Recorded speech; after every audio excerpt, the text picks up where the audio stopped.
नमस्कार, जय हिंद। आप सभी का बहुत-बहुत स्वागत है वीकली करंट अफेयर्स में।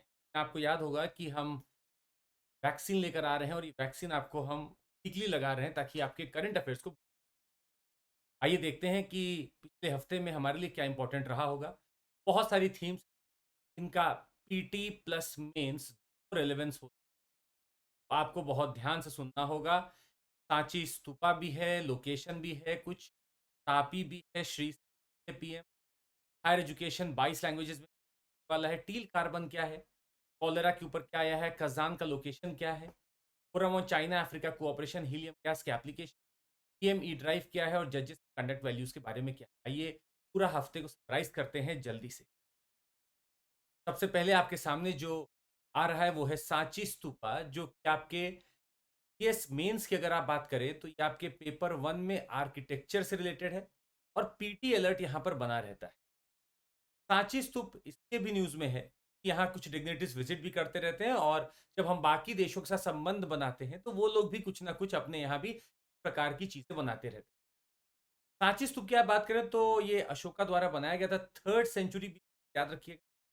अब आप थर्ड सेंचुरी से सेकंड फर्स्ट तक आएंगे। क्या सेकंड सेंचुरी बीसी में इसमें कुछ काम हुआ? बिल्कुल हुआ है। सेकंड सेंचुरी जो शुंगा पीरियड है, यहाँ पे दो चीजें। कहा जाता है कि शुंगा एम्पायर जब चालू हो रहा है तो सांची स्तूप खराब भी किया गया था, तोड़ा भी गया था। पर आने वाले समय में शुंगा पीरियड में ही गुफा को बड़ा किया जाएगा, सैंडस्टोन स्लैब लगाए जाएंगे, सर्कम एम्बुलेटरी वॉकवे बनाया जाएगा, जो आप ये देख रहे हैं प्रदक्षिणा पथ, ये बनाया जाएगा। हर्मिका बनाया जाएगा, जो आप ऊपर देख सकते हैं हर्मिका है, और एक छत्र बनाया जाएगा अम्ब्रेला, जो दिखाएगा कि नीचे की है वो बहुत ही ज्यादा रेवर्ड है। तो चार तोरण जोड़े गए थे, एक दो तीन चार, मतलब चारों दिशाओं में चार तोरण जोड़े गए थे। और ये जो जोड़े गए थे वो आपको बता दें सतवाहन डायनेस्टी तो कर रही है। सतवाहन डायनेस्टी थर्ड सेंचुरी में काम हुआ, सेकंड में काम हुआ और फर्स्ट में भी पर काम हुआ है। और इसी के फलस्वरूप अगर आप देखें तो सांची स्तूप को यूनेस्को वर्ल्ड हेरिटेज साइट में 1989 में ही डाल दिया गया। साथ ही में हम आपको ये बताना चाहेंगे कि जो पिलर्स और आर्किट्रेव इसमें बने हैं, तो बहुत सुंदर रिलीफ और स्कल्पचर दिखते हैं, जो बुद्धा की लाइफ के बारे में बताते हैं, जाटक से या जाटक टेल से, जो बुद्धा की पूरे बहुत सारे बर्थ की एंड अदर बुद्धिस्ट आइकॉनोग्राफी। आपको बता दें इसमें शला भंजिका भी है, एक फर्टिलिटी एम्ब्लेम है, जो कि यक्षी के grasping the branch of a tree दिखाया जाता है। एलिफेंट्स दिखाए जाते हैं, विंग्ड लायंस दिखाए जाते हैं, पीकॉक्स दिखाए जाते हैं। इस तरह के पीटी के क्वेश्चंस बन सकते हैं, याद रखिएगा। पर आपको ये चीज एकदम याद रखना है कि इन गेट्स पे बुद्धा को किसी ह्यूमन फॉर्म में नहीं दिखाया। Gates do not represent the Buddha in his human form. Jataka tales में कोई ना किसी फॉर्म में बुद्धा को दिखाया जाता है, पर ह्यूमन फॉर्म में नहीं दिखाया। आइए अगले टॉपिक पे चलते हैं। टॉपिक अगला ये है कि हमारे ऑनरेबल प्राइम मिनिस्टर ने एक वर्चुअल एड्रेस किया है second international conference on green hydrogen 2020, Bharat Mandapam new Delhi में। अब आपको दो चीज क्लियर रखनी है। मेरे पास बहुत तरीके के हाइड्रोजन, एक ग्रे हाइड्रोजन है जो बनता तो सही, पर ये बनने के साथ साथ आपका मीथेन सोर्स से बन रहा है। मेरे पास ब्लू हाइड्रोजन है जो कि और कोल से बनता है, और यहाँ पर आप कोशिश करते हैं कि कार्बन कैप्चर करें। टर्कोइज हाइड्रोजन है जो कि मीथेन से बनता है और आप यहाँ पायरोलिसिस से बनाते हैं। ग्रीन हाइड्रोजन है इलेक्ट्रोलिसिस से बनता है, ये रिन्यूएबल इलेक्ट्रिसिटी करके बनाया जाता है, का एमिशन नहीं होता, या इसमें emission बिल्कुल आपने मिनिमम का रखा है, जीरो का रखा है, इसका नाम ग्रीन। भारत में ग्रीन हाइड्रोजन का मिशन के बारे में आपको बता दें कि एम कर रहा है ताकि भारत एक ग्लोबल हब बन सके for production, utilization and export of green hydrogen and its derivative. लगभग 95% का आउटले है इसी आपका ग्रीन हाइड्रोजन मिशन के लिए, जो ग्लोबल हब बनेगा आपका strategic intervention for green hydrogen transition programme के लिए। साइड प्रोग्राम में दो डिस्टिंक्ट फाइनेंशियल मैकेनिज्म है। एक है targeting domestic manufacturing of electrolyser, क्योंकि मुझे पॉलिसिस करना है, और प्रोडक्शन ऑफ ग्रीन हाइड्रोजन बने। ये ministry of new and renewable energy इसको कर रही है इम्प्लीमेंट। साथ ही में स्टैब्लिशमेंट होगा ग्रीन हाइड्रोजन इकोसिस्टम का भारत में। रॉबर्ट स्टैंडर्ड्स और रेगुलेशंस बनाए जाएंगे। पीपीपी मॉडल पे हम आर&डी करने वाले हैं और हम स्किल डेवलपमेंट करेंगे इस प्रोग्राम के तहत। और हमारी अपेक्षाएं क्या है कि आउटकम क्या होगा। हम लोग 2030 तक का आउटकम लेके चल रहे हैं सर। ये लोग कई बार पीटी में आपको पूछते हैं कब तक आउटकम आप देख रहे हैं, 2030 तक कि मैं 5 मिलियन मीट्रिक टन तक आपके ग्रीन हाइड्रोजन को बनाने का कैपेसिटी रख सकूं per annum, addition of 125 gigawatt of renewable energy capacity. 8 lakh crore तक का इन्वेस्टमेंट, लाख के जॉब क्रिएशन, रिडक्शन में फॉसिल फ्यूल इंपोर्ट करूँगा लगभग 1 लाख करोड़ रुपए का, और मैं अबेटमेंट करूँगा 50 million metric ton annual green house gas emission का, अगर मैं ग्रीन हाइड्रोजन मिशन में सक्सेसफुल होता हूँ। 2030 तक एक्सपेक्टेड आउटकम है। ये आपके लिए खास करके पीटी अलर्ट है, आपके लिए बहुत इंपॉर्टेंट है। और मेंस में अगर कभी कोई सवाल आए कि भारत एनर्जी के फील्ड में क्या कर रहा है, तो आपके पास आंसर होना चाहिए that yes, we already have a national green hydrogen mission, also have other missions, but this is going to have an abatement of 50 million metric tons of annual greenhouse gas. Moving forward, there was a term that was in news called as Kawasaki disease. Kawasaki disease रहा है, आइए देखते हैं। ये Kawasaki syndrome के नाम से भी जाना जाता है, जिसमें इन्फ्लेमेशन होता है walls of blood vessels. Blood vessel से जब खून बह रहा होता है तो उसमें जलन होती है, इन्फ्लेमेशन होता है। इन्फ्लेम्ड ब्लड वेजल्स जो है रिस्क बढ़ा देती है टेयरिंग और नैरोइंग का, ब्लड फ्लो को कम कर देती है, टिश्यू और ऑर्गन्स को डैमेज कर सकती है। ये लगभग बच्चों को इम्पैक्ट करता है एजेड 6 मंथ्स टू 5 ईयर्स का। एक बहुत बड़ा टारगेट अगर आप देखें तो बच्चों का ही है। ये लगभग 10 टू 20 पर 1 लाख चिल्ड्रन है under 5 in the US and Canada. Japan की अगर आप बात करें, कोरिया और ताइवान की बात करें, तो लगभग 50 से 250 लोग पर लाख पॉपुलेशन अंडर 5 की। मतलब कनाडा और यूएसए में भी है, पर जापान, कोरिया, ताइवान में बहुत ज्यादा कावासाकी। एग्जैक्ट कॉज इसका अभी तक नहीं पता है, पर यह माना जाता है कि कोई बैक्टीरियल या वायरल इंफेक्शन है, एनवायरमेंट से ट्रिगर होता है। कावासाकी सिंड्रोम क्या है तो याद रखिएगा, ज्यादातर आपको मिलता है कहां पे, जापान, ताइवान, कोरिया, और इसका अभी तक ये पता नहीं कि कहां से ट्रिगर, बैक्टीरिया भी ट्रिगर कर सकता है या कोई वायरल भी कर सकता है। कुछ एक्सरसाइजेस हुए हैं, उस पर एक बार बस नाम देख लीजिएगा। एक्सरसाइज ईस्टर्न ब्रिज हुआ है, भारत और ओमान के एयरफोर्स में हमारे पास हुआ है एक्सरसाइज ईस्टर्न ब्रिज। हमारे पास नसीम अल बहर है जो कि इंडियन नेवी और ओमान की नेवी, अल नजा जो कि इंडिया और रॉयल आर्मी ऑफ ओमान के बीच। तो ये तीनों ही आपके ओमान के साथ थे। अगर आप देखेंगे इंडिया फ्रांस के बीच में 22वां एडिशन हुआ है वरुणा का, वरुणा का आपका 22वां एडिशन हुआ है। इंडो फ्रेंच की अगर आप और बात करते तो डेजर्ट नाइट है 21, गरुड़ है जो कि एयर एक्सरसाइज है, और शक्ति है जो कि आर्मी एक्सरसाइज है। तो वरुण, शक्ति, गरुड़ और डेजर्ट नाइट ये सब इंडिया फ्रांस के एक्सरसाइजेस है। नहीं नहीं, अगर आप यूएसए का बात करें तो 20th edition of India USA exercises Yudh Abhyas 2024, ये भी आपके महाजन फील्ड फायरिंग रेंज हो रहे थे। इंडिया यूएसए की आप बात करें तो एक वज्र प्रहार भी है, टैलवेक्स भी, कोप इंडिया है, और मालाबार एक्सरसाइज है जिसमें क्वाड कंट्रीज पार्ट ले रहे हैं। आपका इंडिया, यूएस, जापान और ऑस्ट्रेलिया है। इस एक्सरसाइज का नाम मालाबार एक्सरसाइज। अगले टॉपिक पे चलते जो लोकेशन बेस्ड। इसराइल ने डिमांड की है कि उसको इस कॉरिडोर का कब्जा चाहिए। ये कॉरिडोर गाजा और इजिप्ट के बीच में है। इसका नाम है Philadelphi Corridor. Philadelphi Corridor, Philadelphi Corridor. जी हाँ, अगर आप देखेंगे तो इसराइल, इजिप्ट और गाजा के बीच में यहाँ पर एक क्रॉसिंग है जिसका नाम है केरेम शेलोम क्रॉसिंग, केरेम शेलोम क्रॉसिंग। और अगर आप गाजा के नॉर्दर्न भाग में देखेंगे जो इसराइल से मिल रहा है, वहां पे आपको ईरेज क्रॉसिंग मिलता है, यहाँ पे आपको रफा का क्रॉसिंग मिलता है। पूरे कॉरिडोर को फिलाडेल्फिया कॉरिडोर कहा जाता है। इसराइल ने बोला कि हमें इसको पूरा कब्जा दे दो। इजिप्ट ने इसको मना कर दिया।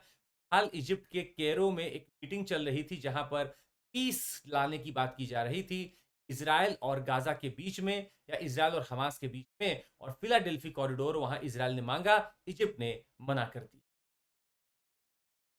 अगला टॉपिक है कोलेजियम सिस्टम का जो न्यूज में रहा है। कुछ डिस्ट्रिक्ट कोर्ट के जजेस हैं जिन्होंने बोला है कि मुझे सीनियरिटी के आधार पर आपको हाई कोर्ट या सुप्रीम जगह दे देनी चाहिए, जिसको पूरी तरह से खारिज कर दिया गया। आपको बता दें हमारे पास कुछ केसेस हैं जिसके हिसाब से आपके जजेस का आज अपॉइंटमेंट होता है, वो कोलेजियम सिस्टम के माध्यम से। हम इस टॉपिक पे आने से पहले हम आपको बता दें, मेरे पास दो आर्टिकल, आर्टिकल 124 के तहत सुप्रीम कोर्ट के जजेस और आर्टिकल 217 जिसके तहत हाई कोर्ट के जजेस नियुक्त किए जाते हैं। अब एक सवाल ये उठा कि इनमें लिखा हुआ था कि आपको कंसल्टेशन करना है, एग्जीक्यूटिव और जुडिशरी को कंसल्टेशन करना है या एग्जीक्यूटिव को करना है जुडिशरी। फर्स्ट जजेस केस है या फिर ऐसा केस है जिसमें कि ये सामने आता है कि ये जो कंसल्टेशन है वो महज एक बस कंसल्टेशन है, वो कोई कॉन्करेंस नहीं रहा। इसका मतलब है एग्जीक्यूटिव के पास प्राइमेसी है, प्राइमरी पावर है ओवर द जुडिशरी अपॉइंट जजेस। पर लगभग 12 ही सालों में 1981 से अगर आप देखें 1990 आप पहुंचेंगे, सेकंड जजेस केस होता है और साफ कर दिया गया था जो कंसल्टेशन इसमें बोला गया है वो कॉन्करेंस है। सेकंड जजेस में केस में इमर्ज होता है कोलेजियम सिस्टम, इसका बर्थ होता है कोलेजियम सिस्टम का। सेकंड जजेस केस में कोलेजियम सिस्टम का बर्थ होता है और यहाँ पे साफ होता है कि सीबीआई प्लस 2 सीनियर मोस्ट जजेस से बातें सुनी जाएंगी आपके अपॉइंटमेंट के। थर्ड जजेस केस जो कि इससे 5 साल के दरमियान होता है 1998 में, उन्हें एक्सपैंड कर दिया कॉलेजियम की ओर, अ 5 मेंबर बॉडी। अब 5 मेंबर बॉडी भी है। कैसे वर्क करती है आइए देखते हैं। अगर सुप्रीम कोर्ट में जज का अपॉइंटमेंट करना है तो 4 सीनियर जज और आपके आई होंगे। अगर अपॉइंटमेंट ऑफ जज ऑफ हाई कोर्ट करना है तो 2 सीनियर मोस्ट जजेस ऑफ द कोर्ट प्लस सी। अगर ट्रांसफर ऑफ जज ऑफ हाई कोर्ट करना है तो 4 सीनियर जजेस of the supreme court along with the judges of the 2 high courts plus your CGI they are going। का मतलब है अब हमने अपने बेंच के स्ट्रेंथ को बढ़ा दिया है, कॉलेजियम को बढ़ा दिया है और अगर आपको सुप्रीम करना है तो आपको सीजीआई को 4 और सीनियर जजेस का ओपिनियन मिलेगा। हाई कोर्ट के लिए सीजीआई प्लस 2 जजेस ऑफ द सुप्रीम कोर्ट, उनसे काम हो जाए। अगला टॉपिक है हमारा तापी पाइपलाइन का। सर तापी पाइपलाइन बहुत समय से न्यूज़ रहा है, आपको बता दें 2008 से चल रहा है जो कि एशियन डेवलपमेंट बैंक द्वारा फंडेड है। एशियन डेवलपमेंट बैंक द्वारा फंडेड है। यहाँ से आप देख सकते हैं गैल्किनिश गैस फील्ड से गैस चलेगी। तुर्कमेनिस्तान के पास कहा जाता है बहुत रिजर्व है गैस का। गैल्किनिश गैस फील्ड से गैस चलेगी और सीधे घुस जाएगी अफगानिस्तान में। हेरात से होते हुए ये पूरा रास्ता बनाएगी तापी पाइपलाइन का, कांदाहार के रास्ते होते ये पाकिस्तान के क्वेटा में पहुंचेगी और सीधे भारत के फजिल्का पंजाब में आएगी। यहाँ पर आपका पंजाब का राज्य है वो पड़ता है। ये इतनी बड़ी पाइपलाइन है जो आपके यहाँ बनाने की बात चल रही है और इस पूरे में देखा गया कि अफगानिस्तान को 5% गैस देगी, पाकिस्तान को 47.5 देगी और भारत को भी 47.5 देगी। ये अपने 30 इयर्स के कार्यकाल में काम करती है तो इतना गैस देगी। इस पाइपलाइन का नाम इस पाइपलाइन भी रखा गया था क्योंकि माना गया था अफगानिस्तान में शांति लाने के लिए बहुत ही एक इंपॉर्टेंट पाइपलाइन। हालांकि पाइपलाइन पर संकट ये है कि अफगानिस्तान चूंकि तालिबान के हाथ में जा चुका है तो यहाँ पर कौन इसकी देखभाल करे, कौन इसको बचा के रखे। अब अफगानिस्तान ने इसके ऊपर काम चालू कर दिया है। भारत में यहाँ का काम हो चुका है, यहाँ तुर्कमेनिस्तान में हो चुका है, बीच में पाकिस्तान और अफगानिस्तान बचे थे जो अपना काम चालू कर चुके हैं। Tapi Turkmenistan Afghanistan Pakistan India pipeline. अगले टॉपिक पे चलते हैं जो कि पीएम श्री के बारे में है। आपको बता दें सर एक सेंट्रली स्पॉन्सर्ड इनिशिएटिव है 2022 में लॉन्च किया और किस लिए किया गया था ताकि हम स्टैब्लिश कर सकें 14,500 पीएम श्री क्या करने के लिए नर्चरिंग इन्वायरमेंट के लिए, वेलबींग के लिए, सेफ्टी ऑफ एवरी स्टूडेंट के लिए, डाइवर्स लर्निंग एक्सपीरियंस के लिए और क्वालिटी इंफ्रास्ट्रक्चर रिसोर्स का फंडिंग पैटर्न है 60-40 नॉर्थ।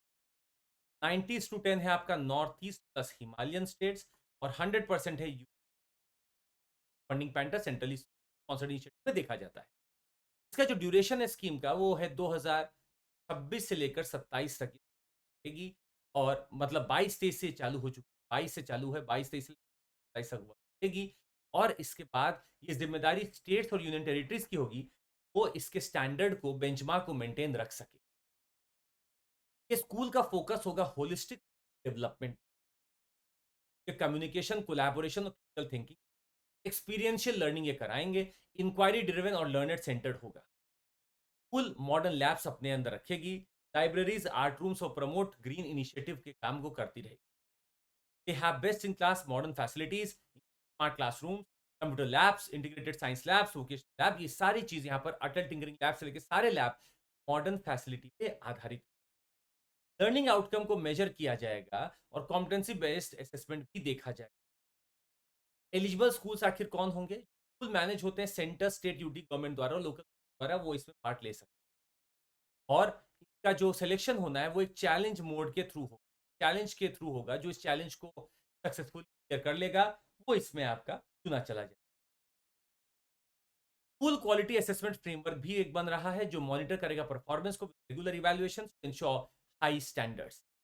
एक ऐसा ही क्वालिटी असेसमेंट वर्क हमें बाकी सारी संस्थानों के लिए चाहिए ताकि वो भी अच्छे से वर्क कर सके। अच्छा, समग्र शिक्षा अभियान न्यूज़ में इसलिए रहा है कि पीएम श्री स्कीम पैसा आपका जो दे स्टेट गवर्नमेंट को स्पॉन्सर्ड स्कीम है, तो देखा गया कि वो पैसा कम दे रही है। उनका मानना है कि आपने समग्र शिक्षा अभियान को ठीक से नहीं किया। ये क्या है? एक इंटीग्रेटेड स्कीम है स्कूल एजुकेशन का, जो कि क्लास 12 ताकि इंक्लूसिव इक्विटेबल क्वालिटी एजुकेशन सबको मिल सके। ये सब्ज्यूम करती है 3 स्कीम्स ऑफ सर्व शिक्षा अभियान, राष्ट्रीय माध्यमिक शिक्षा अभियान और टीचर एजुकेशन। तो सर्व शिक्षा अभियान भी इसमें सब्ज्यूम कर गया है, राष्ट्रीय माध्यमिक शिक्षा अभियान भी कर गया और टीचर एजुकेशन भी कर गया है। को सब्ज्यूम करके बना समग्र शिक्षा अभियान का मेन एम्फेसिस है कि आप टीचर और टेक्नोलॉजी पे वर्क करें। Scheme is being implemented as centrally sponsored scheme, ये भी सेंट्रल, और funding sharing for the scheme between central state is of 90:10 for north eastern states of Himalayan, और नॉर्मल स्टेट्स के लिए 40 है। क्या है आपका समग्र शिक्षा अभियान? समग्र शिक्षा अभियान एजुकेशन की बात करें तो एक छोटा सा टॉपिक और पढ़ लेते हैं, वो है आपका हायर एजुकेशन। अब आपके 22 लैंग्वेजेस में कराने की बात चल रही है। सर आपने एजुकेशन अगर आपकी की है, बीटेक है, या फिर अगर आपने एमबीबीएस किया है, तो स्वाभाविक सी बात है कि आपने इंग्लिश पढ़ाई की है। पर हमारे पास 1961 में commission for scientific and technical terminology बन चुका था, CSTT, commission for scientific and technical terminology बन चुका था, जहां पर यूनियन एजुकेशन मिनिस्ट्री ने लॉन्च भी बहुत कुछ कर रखा है। इसने फोकस किया कि हम साइंटिफिक टर्मिनोलॉजी बनाएंगे, रेगुलरली पब्लिश करेंगे कुछ टेक्स्ट बुक और जर्नल, जैसे कि विज्ञान गरिमा सिंधु और ज्ञान गरिमा सिंधु, ये आपका सीएसटीटी। हाल ही में इसने एक शब्द पोर्टल भी चालू किया, के ऊपर आप ग्लॉसरी जाकर सर्च कर सकते हैं। आप अपना कोई भी वर्ड डालेंगे, ये आपका उस टेक्निकल टर्म का अपने 22 ऑफिशियल इंडियन लैंग्वेजेस में ट्रांसलेशन को बताने की कोशिश करेगा। यह है शब्द का पोर्टल चालू किया commission for scientific and technical terminology ने। अगला टॉपिक देख लेते हैं सर। 5 साल हो चुके हैं प्रधानमंत्री किसान मान धन योजना। क्यों आया था? मान बचाने के लिए, social security to all land holding, small और मार्जिनल फार्मर्स के लिए आया था, जिनका land holding up to 2 hectare है of land in the country, 2 hectare तक रखते हैं। कॉन्ट्रीब्यूशन 55 रुपए से लेकर 200 रुपए तक है, based on subscribers age at the enrolment. क्या आपका एज? सेंट्रल गवर्नमेंट कंट्रीब्यूट करेगी equal amount to the pension fund as the subscriber. अगर सब्सक्राइबर 100 रुपया देता है तो ये भी 100 रुपया देगी। Each subscriber is entitled to a guaranteed minimum pension of 3,000 per month, 3,000 per month का guaranteed minimum upon reaching 60 years of age. बहुत इंपॉर्टेंट बात है, मिनिमम पेंशन है 3,000 रुपए पर मंथ का upon reaching the 60 years of age. Upon the subscribers demise, अगर subscriber को कुछ हो जाता है तो spouse will receive a family pension of rupees 1500 per month, मतलब इसका आधा हो गया है, हाफ इसका हो चुका है। Provided they are not already a scheme, provided उनको खुद को अपना लाभ ना मिल रहा हो। अगर उनको भी लाभ मिल रहा होगा तो ये लाभ खत्म हो जाए। अगर सब्सक्राइबर एग्जिट करता है before reaching the age 60, there will receive their contribution plus accumulated interest. अगर आप 60 साल से पहले निकाल लेते तो आपको अपना इंटरेस्ट मिले। अगर सब्सक्राइबर पहले ही पास आउट कर जाते हैं, मतलब खत्म हो जाते हैं, their spouse will be entitled to 50%, जो कि आपको हमने बताया 15। Pension fund is managed by life insurance corporation of India, LIC, registration facilitated through common service centres and state government. अगर सब्सक्राइबर और स्पाउस दोनों का डेथ हो जाए तो remaining corpus shall be return to the fund, बचा होगा वो वापस से फंड को चला जाएगा। ये भी बहुत इंपॉर्टेंट अलर्ट है यहाँ पर। अगर सब्सक्राइबर और स्पाउस दोनों का डेथ हो जाए तो रिमेनिंग जो कॉर्पस होगा वो फंड में ही जुड़ जाएगा, बाकी लोगों की मदद करने, और वो फैमिली को नहीं दिया जाएगा। न्यूज में रहा है sir teal carbon. Let's find out what is it. Teal carbon, आपने ब्लू कार्बन सुना है, आपने रेड कार्बन सुना है, आज हम आपको दिखाते हैं टील कार्बन। टील भी एक कलर है। तो हम लोग एक रिसर्च कर रहे थे केवलादेव नेशनल पार्क में, ये राजस्थान के भरतपुर डिस्ट्रिक्ट से, दिखाया कि वेटलैंड कितने इंपॉर्टेंट है। वेटलैंड वो एरिया है जहां पर पानी है, कई बार पानी नहीं भी। इन्होंने कहा कि it refers to carbon stored in non tidal fresh water wetland में। तो अगर जो इनलैंड वेटलैंड है वहां टाइड्स तो आएंगे नहीं, non tidal fresh water wetland जो है में कार्बन जो स्टोर होता है, encompass carbon sequestered in vegetation, microbial biomass and dissolved and particulate organic matter। ये सारा चीज जो माइक्रोबियल बायोमास में पड़ा है, पर्टिकुलेट ऑर्गेनिक मैटर में पड़ा है, वेजिटेशन में पड़ा है, डिजोल्व कार्बन जो पड़ा हुआ है, जो नॉन टाइडल, टाइड नहीं है क्योंकि आसपास ओशन है, फ्रेश वाटर वेटलैंड में है, इसी को क्या हम कहते हैं? टील कार्बन, इसी का नाम है टील। कार्बन। जो इकोसिस्टम्स है, they are considered to be more effective at carbon capture and storage than terrestrial forest ecosystem and can store sequester more carbon than any other type of terrestrial ecosystem। तो कहा जा रहा है कि जो ecosystem till का बन रहा है, वेटलैंड का बन रहा है, बहुत इफेक्टिव कार्बन स्टोरेज का एक तरीका है। अब आपके दिमाग में क्वेश्चन ये भी बनना चाहिए, पीटी अलर्ट तो ये हो गया कि क्या मैंग्रोव मेरे कार्बन के स्टोरेज है? बिल्कुल। आपको मेंस में लिखने भी काम आएगा कि देखिए आज हम टील कार्बन की बात करते हैं because mangroves as wetlands they are very important. मेरा वेटलैंड बहुत इंपॉर्टेंट है। वेटलैंड का क्या इंपॉर्टेंस है? इसका सबसे बड़ा इंपॉर्टेंस यही दिख रहा है कि ऑर्गेनिक मैटर या फिर आपका कार्बन को सिक्वेस्ट्रेट करके रखता है।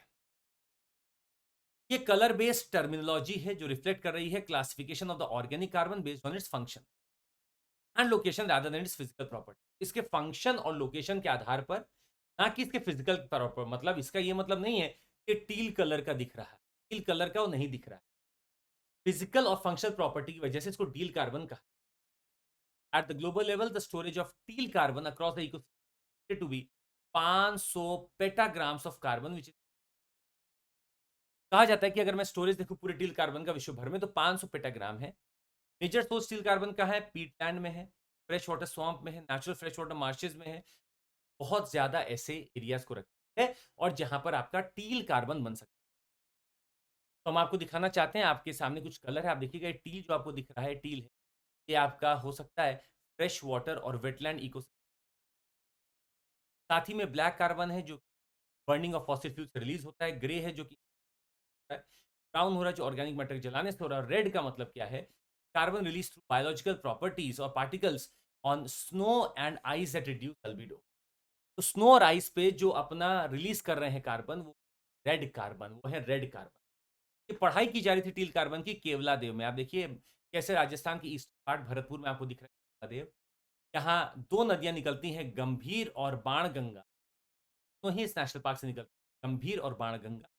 ये केलादे नेशनल पार्क है और इसके साथ साथ मणिपुर का एक लोकटक लेक है जो आज भी रामसर कन्वेंशन के कॉन्ट्रेक्स रिकॉर्ड में है। कॉन्ट्रेक्स रिकॉर्ड, MONTREU, कॉन्ट्रेक्स रिकॉर्ड में है। जी हाँ, इस रिकॉर्ड का क्या मतलब है? ये रिकॉर्ड उन वेटलैंड साइट्स को अपने अंदर रखता है जिनमें इकोलॉजिकल चेंजेस हो चुके हैं, हो रहे हैं या होने की संभावना है। ऐसे लोगों पे विशेष ध्यान रखता है मॉन्ट्रेक्स रिकॉर्ड के माध्यम से। मेरे पास केवला देव भी है और मेरे पास लोकटक लेक भी। तो एक और लेक हुआ करती थी, इसका नाम है चिलिका लेक, हालांकि उसको अब निकाल दिया गया।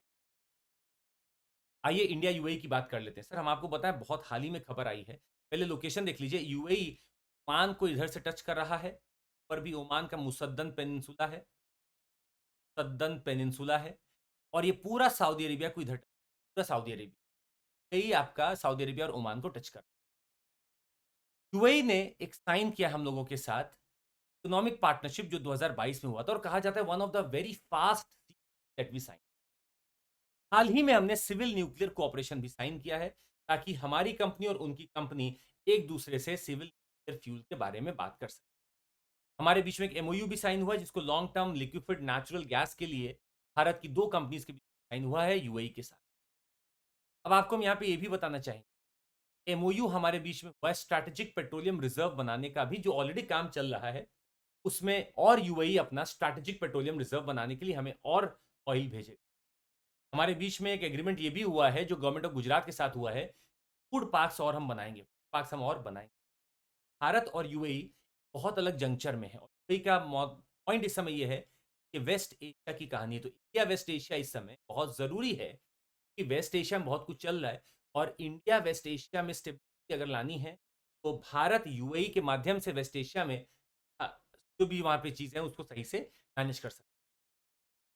हम आपको ये भी बताना चाहेंगे कि इंडिया यूएई के इक्वेशन में आपको कुछ चीज़ें पता होनी चाहिए। आप आईआर को कभी भी इस पिरामिड से दिखा सकते हैं। एनर्जी की आप बात कर रहे हैं, आप ऑयल एंड गैस का बहुत बड़ा पार्टनर है। ट्रेड आज आप $85 बिलियन करते हो। इन्वेस्टमेंट अच्छा खासा हमें मिलता है यूएई। डिफेंस और स्पेस की बात करते हैं तो हमारे बीच में बहुत सारी एक्सरसाइजेज है जो हम करते हैं। प्लस हमारा स्पेस कोलैबोरेशन भी है जहाँ पर हम बहुत सारे मिशन का सोच रहे हैं अलॉन्ग विद। कि हाँ, वहाँ पे अच्छा खासा डायस्पोरा भी हमारा रहता है कि हमारे घर वापस रेमिटेंसेस भेजता है जिससे हमारे घर पे और डेवलपमेंट हो। और जियो पॉलिटिक्स की बात कर रहे हैं तो भारत के साथ I2U में शामिल है यूएई, मतलब इंडिया, इजराइल, यूएई और यूएस बहुत बड़ा एक्सिस बन रहा है। ये वेस्ट एशिया का क्वाड बन रहा है। ये वेस्ट एशिया का क्वाड बन रहा है। मेरे लिए पीटी और मेंस दोनों बहुत इंपॉर्टेंट। आपको नीचे कमेंट करके अब सर ये बताना है क्या क्या question is does Tropic of Cancer passes through UAE. आप नीचे कमेंट करके बताएंगे कि क्या यूएई से ट्रॉपिक ऑफ कैंसर पास करता है या नहीं करता है। आप नीचे कमेंट करके बताएंगे। आइए, हमारे अरेबियन सी और बे ऑफ बंगाल में दोनों में ही साइक्लोन आ रहे हैं। असना साइक्लोन है जो कि एक रेयर ऑगस्ट साइक्लोन है, अरेबियन सी में आता है। हमारे दोनों सी में अगर आप देखें तो दो डिस्टिंक्ट साइक्लोन के, एक है अप्रैल से जून और एक है अक्टूबर से दिसंबर तक बे ऑफ बंगाल में ज्यादा साइक्लोन बनते हैं। क्या रीजन है? कुछ पहले रीजन हम आपको बता, देखिए माना जा रहा है कि साइक्लोन्स की प्रवृत्ति आज बदल रही है क्योंकि इंडियन ओशन पैसिफिक और सदर्न ओशन के किसी टनल से जुड़ा हुआ है। टनल का मतलब कहीं से पानी ट्रांसपोर्ट होकर कहीं आ रहा है। जैसे पैसिफिक टनल है, इंडोनेशिया से जो आता हुआ दिखता है, it introduces warm water to the upper 500 metres of the Indian ocean. तो आपका जो पैसिफिक ओशन से पानी चलकर पैसिफिक टनल से हमारे इंडियन ओशन में आता है, जो हमारे पानी को गर्म करता है। अक्टूबर दिसंबर के महीने में गर्म पानी पैसिफिक ओशन से निकलकर इंडियन ओशन की तरफ आता है और इसीलिए में हमारे यहाँ पानी, चूंकि सरफेस टेम्परेचर अगर 27 डिग्री सेल्सियस से ज्यादा है, साइक्लोन के बनने के लिए जो चाहिए वो वहां तैयार। तो एक तो पैसिफिक टनल दिखता है, पैसिफिक ओशन से इंडियन ओशन आता है। एक मुझे सदर्न ओशन टनल दिखता है जो सदर्न ओशन को इंडियन ओशन से जोड़ रहा है और ये ठंडा पानी लेकर आता है बिलो 1 किलोमीटर डेप्थ। अब चूंकि ये ठंडा पानी लेकर आ रहा है, इसी ये चीजों को बैलेंस कर देता है। बैलेंस कर देता है तो कई बार साइक्लोन्स नहीं बन पाते, पर पैसिफिक टनल साइक्लोन बनाने को प्रेरित कर रहा है।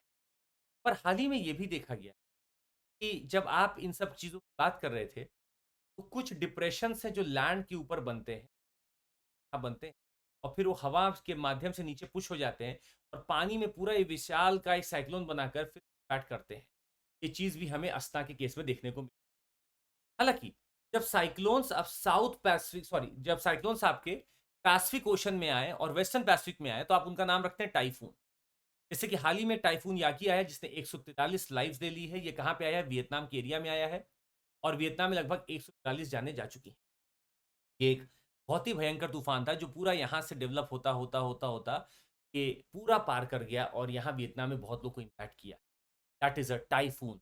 हमारे पास टाइफून है पैसिफिक में, हरिकेन है हमारा अटलांटिक ओशन, इंडियन ओशन में हम साइक्लोन बोलते हैं, ऑस्ट्रेलिया के नॉर्थ में हम उसको विली विलीज बोलते हैं। विली विलीज बोलते हैं, ये हमने आपको बहुत बार पहले भी। एक सवाल बार बार उठता है सर, एक टॉपिक है डिमोलिशन ड्राइव का। अगर किसी एक ने गुनाह किया तो क्या आप उसके पूरे घर को जाकर बुलडोज कर देंगे? इसके ऊपर एक जजमेंट आया कि हमें एक लॉ बनाना पड़ेगा, हमें एक रूल बनाना पड़ेगा। सुप्रीम कोर्ट ने अपने आप पे संज्ञा ली और बोला हमें कुछ बनाना पड़ेगा। देखते क्या बनाना पड़ेगा। आर्टिकल 300 ए है इंडियन कॉन्स्टिट्यूशन का, जो गारंटी करता है that no person shall be deprived of their property except by law. आप या तो लॉ बनाए तब किसी की प्रॉपर्टी छीन सकते हैं, खत्म कर सकते हैं, ओनली बाय लॉ। आर्टिकल 21 आपको पूरा एक डिग्निटी फुल लाइफ देता है। आपके घर पे डिग्निटी इंपैक्ट हो रही है आपकी। आर्टिकल 87(3) का मतलब है कि जेनेवा कन्वेंशन का है जो कि कलेक्टिव पनिशमेंट की बात करता है। आर्टिकल 87(3) बोलता है, जेनेवा कन्वेंशन बोलता है prohibits collective punishment. Demolition violates Article 51(3) of the Indian Constitution also, which mandates that India must respect international treaties. दो चीज है। जेनेवा कन्वेंशन बोलता है कि आप कलेक्टिव पनिशमेंट नहीं दे सकते। अगर ना ये कर रहा है तो उसको सजा मिलेगी, पूरे ग्रुप को नहीं मिलेगी। आर्टिकल 51(3) अगर आप पढ़ेंगे तो इसमें लिखा हुआ है कि ये हमारा एक प्रतिबद्ध है हम कि हम इंटरनेशनल ट्रीटीज और लॉ को फॉलो करें। मेनका गांधी केस का भी बहुत इंपॉर्टेंट है। 1978 बोलता है प्रोसेस ऑफ लॉ है, it denied the arbitrary nature of any law restricting life and person. कि कोई लॉ आर्बिट्ररी नेचर का नहीं हो सकता। Established procedure established by law भी है भारत में और हमारे पास में ड्यू प्रोसेस ऑफ लॉ भी है कि आप लॉ बनाते समय क्या दिमाग में रख रहे हैं। डिमोलिशन ट्राइब पे अगर क्वेश्चन आएगा तो पीटी में आपके लिए कुछ पॉइंट। अगला टॉपिक है forum on China Africa cooperation summit. Forum on China Africa cooperation summit अभी हाल ही में खत्म हुआ है। चाइना ने होस्ट किया लगभग 53 देशों को। चाइना ने प्लेज किया है अप्रोक्सीमेटली $51 बिलियन ताकि इस इंफ्रास्ट्रक्चर प्रोजेक्ट्स बन सके। नहीं, हम आपको बता दें कि 53 देशों में से आपको बता दें एस्वातिनी एस्वातिनी अपना डिप्लोमेटिक टाई ताइवान के साथ रहता है, इसीलिए उसने इसको नहीं स्वीकारा। समिट का थीम था joining hands to advance modernisation and build high level China Africa community. China और डेट देना चाहता है, चाइना और वहां पैसा देना चाहता है, चाइना वहां के रिसोर्स प्रोवाइड करना चाहता है, चाइना वहां के लोगों के कैपेसिटी डेवलपमेंट की बात नहीं करता, वो आज पैसा देगा, कल डेट ट्रैप में फंसा लेगा। 2023 में अगर आप अफ्रीका चाइना का ट्रेड देखें, लगभग $282 बिलियन था। अगर आप इसको याद करें, $1 एक वर्ड है जो आप याद रख सकते हैं। यहीं पे हम आपको अगर कुछ तथ्य दें, भारत और अफ्रीका के बीच में ट्रेड है तो वो $100 बिलियन का है। और इतना ही नहीं, क्यूमुलेटिव इन्वेस्टमेंट देखेंगे तो $75 बिलियन का इन्वेस्टमेंट कर रखा है। बता दें आपको, इंडिया अफ्रीका फोरम समिट भी प्लान पे है, 2015 में आखिरी हुई थी, उसके बाद नहीं हो पाई है। टाइम इज हाई नाउ कि हमें अफ्रीका से एक मीटिंग, और अफ्रीकन यूनियन को भारत ने न्योता भेजा था एक परमानेंट मेंबर के तौर पर G20 में। हाल ही में होने वाली ब्राजील में G20 के दौर में हमें पता चल जाएगा कैसे अब अफ्रीकन यूनियन स्मार्ट बनने वाला। हम आपसे नीचे कमेंट करके कुछ जानना चाहेंगे, आपको बताना है अफ्रीकन यूनियन कब बना था, when was African union made और इस्टेब्लिश्ड। हीलियम गैस के बारे में दो चीज, हीलियम गैस इनर्ट है तो आपके शरीर से इंटैक्ट नहीं करती, पर अगर आपके ये शरीर में घुसेगी, ये वैसे तो नॉन टॉक्सिक है, पर अगर घुसेगी तो ये ऑक्सीजन को खाने लगेगी, ऑक्सीजन की जगह खत्म कर देगी, डिस्प्लेस कर देगी ऑक्सीजन। इसका बहुत ही लो बॉइलिंग पॉइंट होता है सर, -269 डिग्री सेल्सियस होता है, ताकि ये सुपर कोल्ड इन्वायरमेंट में गैस बन के, ये बहुत इंपॉर्टेंट फीचर इसलिए भी है, इसलिए इसको रॉकेट फ्यूल। हीलियम यूज करने के लिए होता है प्रेशराइज द फ्यूल टैंक्स, तो टैंक में फ्यूल जब जल रहा होगा तो प्रेशर मेंटेन करने के लिए हीलियम जिम्मेदार होता है। As fuel and oxidiser are burn in the rocket engine, helium fill कर देते हैं रिजल्टिंग एम्प्टी स्पेस को, ताकि वो देना। हीलियम चूंकि इतना लो डेंसिटी वाला होता है, इसीलिए वो स्केप कर सकता है थ्रू स्मॉल गैप से, और हमें पता चलता है कि कहां से लीक हो रहा है, क्या लीक हो। ये बहुत इंपॉर्टेंट एप्लीकेशन है कि लीकेज पता करने हीलियम गैस का इस्तेमाल होता है। टॉपिक है एमएसएमई का। एमएसएमई है micro small and medium enterprises, और कहा जा रहा है कि जो मशीनरी के लिए एक नया लॉ आया है, मशीनरी के लिए एक नया लॉ आया है, वो एमएसएमई की ऑब्सोलीट मशीनरी के लिए खतरा है और उसको हटवा सकता है। एमएसएमई जब भी दिमाग में आता है तो एक चीज क्लियर होती है, तो इन्वेस्टमेंट करके बन रहा हो।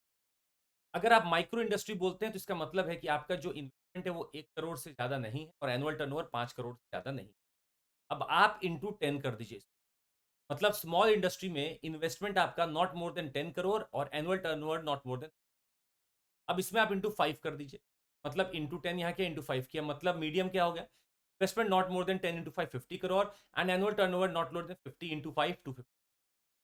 एमएसएमई 29% तक इंडिया की जीडीपी में वैल्यू प्ले करता है, 50% तक इंडिया के टोटल वर्क करता है। एमएसएमई लगभग 11 करोड़ आबादी को, देशन को जॉब देता है, और 1/3 ऑफ इंडिया मैन्युफैक्चरिंग आउटपुट भी एमएसएमई आ रहा है। मेरे लिए एक बहुत ही इंपॉर्टेंट है एमएसएमई। अगला टॉपिक डिफेंस से है सर। केरला में 2 इंडिजिनस डिजाइन और constructed anti submarine warfare shallow watercraft को लॉन्च किया गया। का नाम है आईएनएस मलपे और आईएनएस, ये आपका 4th और 5th एंटी सबमरीन है, टोटल 8 आने हैं और हमारे पास 4-5 आ चुके हैं, मतलब मलपे और मुल्की आ चुके हैं। ये एंटी सबमरीन ऑपरेशन कंडक्ट करेंगे, 2 intensity maritime mine laying operation करेंगे, और सब सरफेस सर्विलांस रखेंगे, सर्च एंड रेस्क्यू ऑपरेशन। इनके पास लाइट वेट टॉर्पीडोज हैं, एंटी सबमरीन वॉरफेयर है, क्लोज वेपन सिस्टम है, और रिमोट कंट्रोल डिफेंस। कॉलरा का आउटब्रेक हो रहा है, मॉनसून के सीजन में कॉलरा बढ़ता हुआ दिख रहा है। सर कॉलरा एक वाटर बॉर्न डिजीज है, जो कि बैक्टीरियम डिजीज है, याद रखिएगा, ये डायरेक्ट पीटी का अलर्ट है। ये एक बैक्टीरियम डिजीज है जो विब्रियो कॉलरे से फैलता है। इसका स्ट्रेन O1 और O139 भी है। O1 जो है वो प्रीडोमिनेंट कॉज ऑफ आउटब्रेक बनता है, 139 जो है इसका रेयर है और ज्यादातर एशिया में ही दिखता है। ये अक्यूट डायरिया पैदा कर सकता है, इंटेस्टाइन को खराब कर सकता है, और कई बार बहुत सीवियर होता है जो कि डेथ भी कॉज करे। डायरिया, प्रोफ्यूज है, वोमिटिंग, लेग क्रैम्प्स भी आते हैं। ये फैलता कैसे? By drinking water that is contaminated, eating food that is contaminated by that cholera bacteria. This can spread rapidly in areas with इनएडिक्वेट treatment of sewerage. अगर sewerage का पानी सही से ट्रीट नहीं तो वहां फैल सकता है। इनका आज 3 वैक्सीन हमारे पास है। का नाम है कोरल, सेंचोल और एवियोचोल या एवियोचोल, ये हमारे पास 3 इनके पास हमारे पास हैं ये वैक्सीन। कहा जाता है कि 2 बिलियन पीपल इनसे ग्रसित हैं। 3.6 बिलियन पीपल के पास आज सेफली मैनेज सैनिटेशन नहीं, और नंबर ऑफ कॉलरा का जो केस है और डेथ वो बढ़ता जा रहा है। वर्ल्ड लेवल पे अगर आप देखेंगे तो एक कमिटी बनाई गई है, global task force for cholera control. का मानना है, ये डब्ल्यूएचओ का यहाँ मानना था इस कमिटी को बनाते समय, टास्क फोर्स को बनाते समय, 2030 तक एंड कर देंगे। यूनिसेफ ने भी लगभग $62 मिलियन दिए हैं ताकि हम प्रिवेंशन और रिस्पॉन्स एक्टिविटीज चालू कर सकें। और वॉश स्कीम बढ़ावा दिया गया था। वॉश क्या है? वाटर सैनिटेशन एंड हाइजीन को यहाँ पर बढ़ावा दिया गया था ताकि हम सीवेज पानी को ट्रीट कर सके, प्रिवेंट कर सके कि कॉलरा पानी तक। बहुत इंपॉर्टेंट लोकेशन है सर। आने वाले समय में एक ब्रिक्स की समिट होने वाली है रशिया में। ये होने वाली है रशिया के वेस्ट में, कजान में। कजान का जो लोकेशन है वो बिल्कुल रिवर वोल्गा के ऊपर, साथ ही में इसका कजान का रिवर भी है जो यहाँ से बह रही है। वोल्गा रिवर देखिए आपकी बह रही है और इसके ऊपर कौन है? कजान है। वोल्गा रिवर जाकर गिरती है कैस्पियन का, रिवर जाकर गिरती है कैस्पियन। हम यहाँ पे आपसे क्वेश्चन पूछना चाहेंगे, यूरोप की सबसे लंबी नदी कौन? यूरोप की लॉन्गेस्ट रिवर कौन सी? आपको नीचे कमेंट के बताना है कि यूरोप की लॉन्गेस्ट रिवर। आइए, अगला टॉपिक है मेंस रिलेटेड। सवाल यह था कि honourable prime minister honourable CGI के घर पहुंचे गणेश चतुर्थी, तो एक सवाल उठने लगा कि क्या रीस्टेटमेंट ऑफ वैल्यूज हम करना चाहते हैं? सुप्रीम कोर्ट इंडिया ने ही restatement of values of judicial life 1997 में 1997 में ये अडॉप्ट किया गया था, और इसके हिसाब से स्टैंडर्ड्स प्रिंसिपल फॉर जजेस बनाए गए थे। इम्पार्शियलिटी, कॉन्फ्लिक्ट को अवॉइड करने और फाइनेंशियल बेनिफिट कैसे हम अपने आप को दूर रखें, ये बात की गई। हम आपको कुछ पॉइंट्स बताते हैं। इसका पहला पॉइंट था कि जस्टिस बस होना नहीं है, जस्टिस लगना चाहिए कि must also be see. The behavior conduct of members of the higher judiciary must reaffirm people's faith in the impartiality। जज सुप्रीम कोर्ट के हो, हाई कोर्ट के हो, अपने ऑफिशियल पर्सनल कैपेसिटी में कोई ऐसा काम ना करें जिससे क्रेडिबिलिटी खराब हो। जज को इलेक्शन कंडक्ट नहीं करना किसी क्लब, सोसाइटी या सोसाइटी के, कोई होल्ड नहीं करेंगे elective office except in the society और association connected with close association होगा इंडिविजुअल मेंबर्स का और द बार का, particularly those who practise in the same shall be. तब आप उन लोगों से रखें जो बार के मेंबर, कि किसी मेंबर को परमिट नहीं करेंगे of his immediate family, spouse, son etcetera etcetera etcetera, अगर वो मेंबर ऑफ द बार हैं, टू अपीयर बिफोर हिम, वो अपने सामने अपने रिलेटिव को वकालत नहीं करने दे सकते। No member of his family who is a member of the bar shall be permitted to use the residence in which the जज एक्चुअली। मान लीजिए अगर एक जज है कि वाइफ भी अगर बार में है तो वो उनके साथ नहीं रह सकते। जज should practise a degree of aloofness, अलग रहना। Shall not enter into public debate और एक्सप्रेस हिज व्यूज, आपको कोई अपना डिबेट एक्सप्रेस नहीं। Is expected to let his judgement speak for themselves. कोई गिफ्ट आप एक्सेप्ट नहीं कर सकते, हाँ फैमिली से आप कर सकते। Shall not hear and decide a matter in which a company holds shares, आप अगर जिसमें आपका इंटरेस्ट हो आप वो जजमेंट नहीं दे। Shall not speculate in share, आपको स्पेकुलेट नहीं। Shall not ask for except contribution और otherwise actively associate himself with raising of any fund, आप फंड रेज नहीं, आप फाइनेंशियल बेनिफिट नहीं।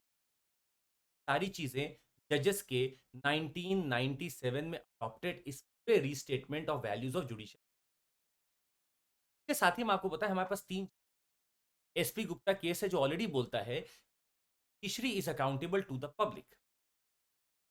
सी रविचंद्रन अय्यर वर्सेस जस्टिस आचार्य में सुप्रीम कोर्ट ने बोला, जहां पे लगता है कि कोई जज डिफाइंड हो चुका है, अलग हो चुका है रास्ते से, उसको हम पीयर रिव्यू के माध्यम से ला सकते हैं। अगर उसका रिमूवल वारंटेड नहीं है, इतना बड़ा गुनाह नहीं है, तो हम उसको अपने साथ ला सकते हैं। Veeraswami versus Union of India case में बोला गया था कि without the written permission of India no criminal investigation against जज ऑफ सुप्रीम, तब उनकी अकाउंटेबिलिटी के लिए, उनके इंटेग्रिटी के लिए। अगला टॉपिक है सर, आज 70 साल और उसके ऊपर के जो व्यक्ति हैं वो अब हेल्थ इंश्योरेंस की प्रधानमंत्री जन आरोग्य योजना में मिल रही है।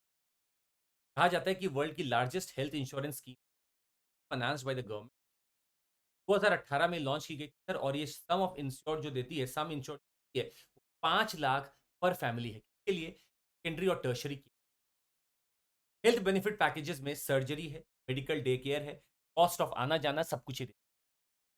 इसके बेनिफिशियरी कौन है, तो socio economic caste census data से आप निकाल सकते हैं, या फिर आप नॉन सोशियो इकोनॉमिक से भी निकाल सकते हैं। अगर आपको फ्लेक्सिबिलिटी चाहिए, आपको लगता है कि नहीं सही डेटा नहीं है, तो आप non socio economic caste census से भी निकाल सकते हैं। फंडिंग इसकी क्या है, 60:40 है, 90:10 है और 100। तब यहाँ पे नॉर्मल स्टेट्स, यहाँ पर हिमालयन और नॉर्थ ईस्टर्न स्टेट्स, ये आपके हो गए। आपको ये भी बता दें कि इसको इंप्लीमेंट करने के लिए नेशनल हेल्थ अथॉरिटी भी बनाई गई है। एक तरह से एक सोसाइटी रजिस्ट्रेशन एक्ट में सोसाइटी के तहत काम करती है। सोसाइटी रजिस्ट्रेशन एक्ट 1860 1860 के तहत ये रजिस्टर्ड। अभी तक 55 करोड़ इंडिविजुअल कवर किए जा चुके हैं, जिसमें 12 करोड़ परिवार हैं।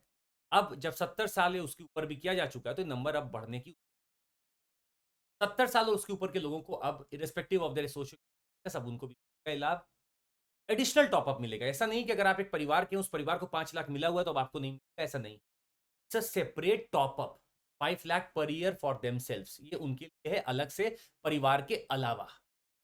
All other senior citizens ages 70 and above will get a cover up to 5 lakh per year on a family basis. Senior citizens are already getting benefits of other public, जिनको मान लीजिए कोई रिटायर्ड हैं या कोई और सर्विस के तहत उनको कुछ मिल रहा है, हेल्थ स्कीम के तहत मिल रहा है, तो ये उनके पास ऑप्शन होगा कि वो किसको चुनना चाहते हैं। 5 लाख पर ईयर अपने ऊपर चुन लें, या फिर जो भी उनका अगर वो पैनल में है, अगर वो सेंट्रल आर्म पुलिस है तो उनका आयुष्मान स्कीम अलग चल रहा होता है, वो उसमें अपना ले सकते हैं। उनके पास ऑप्शन है, they can try to choose in any one. Very much in news एक आई ड्रॉप आया है, वो बोल रहा है कि हम प्रेस बायोपिया को ठीक, actually central drugs standard control organisation ने पहले इसको परमिशन दे दी, फिर इसका परमिशन रिवोक कर दिया। बोला कि आपने किस चीज के लिए परमिशन मांगी और आप ऐड कर रहे हो कि आप आंखें ठीक कर दे रहे हो, प्रेस बायोपिया ठीक कर दे, कैसे ये पॉसिबल है। तो उन्होंने वापस से ले लिया कि आपने वॉयलेट किया है, न्यू ड्रग्स और क्लिनिकल ट्रायल रूल्स को आपने वॉयलेट किया है, इसीलिए मैं आपका ये लाइसेंस वापस से रद्द कर। एक्चुअली इसमें जो ड्रग यूज है, एक्टिव इंग्रेडिएंट जो है वो पिलोकार्पाइन हाइड्रोक्लोराइड है, नया ड्रग नहीं। ये बहुत कॉमन ड्रग है जो कि सरकार इसको कंट्रोल भी करती है, और ये कैटरेक्ट के लिए, प्रेस बायोपिया के लिए बहुत यूज। प्रेस बायोपिया है क्या? प्रेस बायोपिया एक आई की कंडीशन है जहां पर लेंस लेस फ्लेक्सिबल हो जाता है और आपकी पास की चीजों को एडजस्ट नहीं करता। It does so by contracting the iris muscle, thereby helping the eye to focus. जब आप ये दवाई को डालेंगे तो आपका वो आइरिस कॉन्ट्रैक्ट करेगी ताकि आप पास की चीज। Central drug standard control organisation बहुत इंपॉर्टेंट है, क्योंकि लाइसेंस दिया फिर रिवोक। बता दें आपको, नेशनल रेगुलेटरी अथॉरिटी, ये आपका जो हेड है वो ड्रग्स कंट्रोलर जनरल क्या है। ये आपका under the drugs cosmetic act CDSCO के पास पावर है कि अप्रूव करें नए ड्रग्स को, ट्रायल के लिए बोले, स्टैंडर्ड के लिए बोले, क्वालिटी इंपोर्टेड ड्रग्स की कंट्रोल करे, कोऑर्डिनेट करे स्टेट ड्रग कंट्रोल ऑर्गेनाइजेशन के साथ, स्टेट रेगुलेटर्स के साथ। और ये जब आईवी फ्लूइड, वैक्सीन और सीरा की बात आती है, तो ये स्टेट रेगुलेटर के साथ मिलकर ज्वाइंटली रिस्पॉन्सिबल है लाइसेंस एससीओ, बहुत इंपॉर्टेंट। ये आपका पूरा कुछ रेगुलेट करता है, national regulatory authority for medical devices and whole industry of drugs. ये मिनिस्ट्री ऑफ हेल्थ और फैमिली वेलफेयर काम करता है। अगला टॉपिक है पीएम ई ड्राइव। सर बहुत ही आसान topic.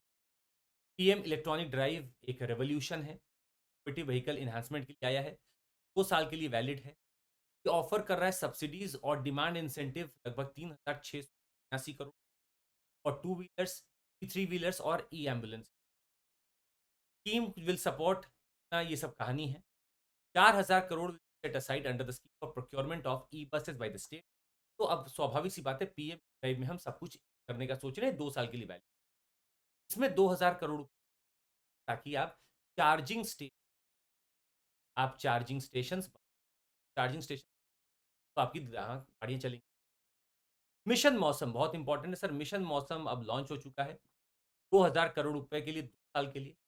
Ministry of earth sciences implement, ये रिसर्च और डेवलपमेंट आपके मौसम में, क्लाइमेट में, वेदर सर्विलांस में, एटमॉस्फेरिक साइंस में, मॉडलिंग में, फोरकास्टिंग में, मैनेजमेंट में मदद करेगा। मिशन मौसम में नेक्स्ट जनरेशन रडार आप लगाएंगे और सैटेलाइट सिस्टम बनाएंगे, और फिर आप फोरकास्ट अच्छे से कर पाएंगे अपने मौसम मौसम को। मिशन मौसम, मिनिस्ट्री ऑफ अर्थ साइंसेज की नोडल एजेंसी। सर एक स्टैट्यूटरी बॉडी है जो न्यूज आ रही थी, इसका नाम है national commission for child rights. News में इसलिए बनी हुई थी, जो आपका ये बोर्ड्स हैं, जो हमारे यूपी में एक बोर्ड है और मदरसा का जो एजुकेशन सिस्टम है, उसके ऊपर एनसीपीसीआर ने पढ़ाई की और बोला कि उनका जो एजुकेशन है, वो एप्ट नहीं, वो बच्चों को सही भविष्य नहीं बना के दे पा रहा है। तो एनसीपीसीआर ने रिपोर्ट सबमिट की है। ये एनसीपीसीआर एक्चुअली एक स्टैट्यूटरी बॉडी है जो protection of child rights act 2005 के तहत का मैंडेट है कि मॉनिटर करे, प्रॉपर और इफेक्टिव करे। पॉक्सो एक्ट का जो कि एक्ट है, जुवेनाइल जस्टिस एक्ट का 2015 का, आरटी एक्ट जो कि आपका राइट टू फ्री है 2009 का। ये इसलिए भी हुआ क्योंकि भारत ने convention on the rights of the child 1992 exceed किया। ये एक इंटरनेशनल कन्वेंशन है। जब हमने उसको एक्सीड किया तो हमें अपने यहाँ पे एक बॉडी बनानी, 2005 में वो चेयरपर्सन की बात करें तो person of eminence and has done outstanding work for promoting the, ये 3 साल या 65 साल के लिए नियुक्त जाते हैं, जो हो जाए 65 साल की उम्र, provided not more than 2 terms, इनको 2 साल से ऊपर या 2 बार से ज्यादा टर्म इनको नहीं मिलती। तो 6 मेंबर होते हैं जिसमें से 2 एटलीस्ट विमेन, एटलीस्ट ही 2 होने चाहिए। तो विमेन के लिए यहाँ रिजर्व है, 2 विमेन होने। ये भी सब लोग जो पर्सन ऑफ एमिनेंस होंगे चाइल्ड हेल्थ केयर में, लॉज रिलेटिंग चिल्ड्रन में, ये भी 3 साल या 60 साल की उम्र तक जो पहले हो जाए उसके लिए, प्रोवाइडेड नॉट मोर देन, का भी 2 टर्म से ज्यादा नहीं। जी हाँ, हम लोगों ने पूरे हफ्ते का एक राउंड अप देखा और शायद हमने एक तरीके से आपको बता दिया। आप एक बार पीडीएफ आपके पास मिल जाएगा। आपको हम ये बता दें, हमारा 24999 में पूरा पीएससी का या जीएस का सब्सक्रिप्शन आपको मिल, 15 सितंबर ये ऑफर खत्म हो जाएगा। आप जुड़ हमारे साथ, इसमें टेस्ट सीरीज आपको सब कुछ अनलिमिटेड एक्सेस मिलता है आपको सारे बैचेस का। एमसी लगाइए और आप जुड़ जाइए हमारे। हमारा आरंभ बैच है जो आज से ही ऑनवर्ड्स सितंबर से चालू हो रहा है। सारी चीज़ों में आपको प्रीलिम्स में सीसैट स्टडी मटेरियल सब कुछ मिलेगा। 1:1 मेंटरशिप मिलता है, आइकॉनिक। अब इसको टीएमसी कोड याद रखिएगा। लिबर्टी बैच इंग्लिश, आरंभ बैच इंग्लिश और मिशन आइज बैच भी आप इंग्लिश है। और आप में से जिसका भी ज्योग्राफी ऑप्शनल है, बिना समय व्यर्थ किए क्या बाद में हमें मैसेज करें, आप लेट में मिले, अभी आप ढूंढ लीजिए। जो म्यूजिंग्स का कोर्स रहा है और ह्यूमन ज्योग्राफी कर रहे हैं अलग लेवल पर, आप जुड़ जाइए। टीएमसी कोड लगाइए और ज्योग्राफी ऑप्शन आप जुड़ जाइए। आज के लिए बस इतना ही। बहुत धन्यवाद। Thank you so much. Take care. जय हिंद। जरूर लाइक, सब्सक्राइब और शेयर करिए। निरंतरता ही सफलता की कुंजी। निरंतर है वही सफल है। बाय। Take care.